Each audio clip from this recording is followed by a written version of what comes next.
یہ صرف ضمیر کا معاملہ نہیں ہے نا، بات اس سے آگے چلی گئی ہے، کیونکہ مفتی تقی عثمانی نے باقاعدہ اس پہ فتویٰ دے دیا ہے، اور ان کا کہنا یہ ہے کہ تاحیات کسی کو تحفظ دینا شریعت اور آئین کی روح کے بالکل خلاف ہے۔ اسلام میں کوئی بھی شخص چاہے کتنے ہی بڑے عہدے پر کیوں نہ ہو، کسی بھی وقت عدالتی کارروائی سے بالاتر نہیں ہو سکتا، لہٰذا پارلیمنٹ کے اراکین سے درخواست ہے کہ وہ یہ گناہ اپنے سر نہ لیں۔ اب مفتی صاحب یہ گناہ یا تمغہ جو بھی ہے وہ اپنے سینے پہ یہ سجا چکے ہیں، کسی کو نہ کوئی ملال ہے اور نہ ہی کوئی پشیمانی ہے، بلکہ جن اراکین کو میں نے اس ترمیم کے حق میں بات کرتے سنا ہے وہ تو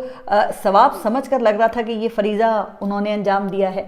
کئی اراکین تو حب الوطنی کی معراج کو چھو رہے تھے۔ راولپنڈی کے حنیف عباسی کو ہی آپ لے لیں ذرا، انہوں نے تو ایک ہی جملے میں پوری دنیا کو اپنی لپیٹ میں لے لیا۔ اس ترمیم کی مخالفت کرنے والوں سے ان کا کہنا یہ تھا کہ 78 سالوں میں پاکستان کو یہ مقام نہیں ملا جب وزیر اعظم چین میں کھڑے ہیں، فیلڈ مارشل امریکہ میں، نائب وزیر اعظم روس میں اور آپ کے سارے وزراء آذربائیجان میں کھڑے ہیں۔ پھر انہوں نے سوال اٹھایا کہ اس سے بڑھ کر اور کیا چاہیے آپ کو؟ جناب، اس عوام کو تو صرف سکھ کا سانس چاہیے، لیکن آپ کو کیا چاہیے؟ پلیز یہ آپ ایک ہی بار بتا دینا۔ ویسے آپ ذرا اندازہ کریں کہ کس نوعیت کی بوٹ پالیشی کا مظاہرہ یہ گزشتہ روز اس ترمیم کے حق میں ووٹ ڈالنے والے اراکین پارلیمنٹ نے کیا ہے، جس کی کوئی مثال نہیں ملتی۔ کہا جاتا ہے کہ ایسا تو جنرل ضیاء کی ہینڈ پیکڈ 85 والی اسمبلی میں بھی نہیں کیا گیا تھا، جب 8ویں ترمیم کے ذریعے مارشل لاء کو تحفظ دیا جا رہا تھا۔ اچھا، پھر یہ بھی کہا گیا کہ ایسا مظاہرہ تو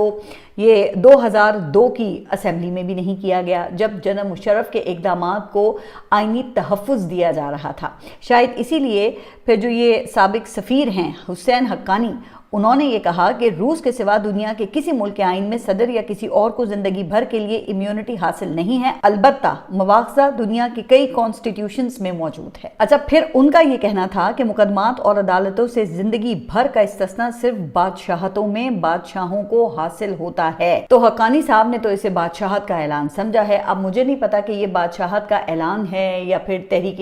خلافت کا اعلان ہے، لیکن مجھے اتنا ضرور پتا ہے کہ بادشاہت کی 2 نشانیاں تو پوری ہو رہی ہیں۔ ایک یہ کہ بادشاہت میں ہی حاکم کی رائے جو ہے وہ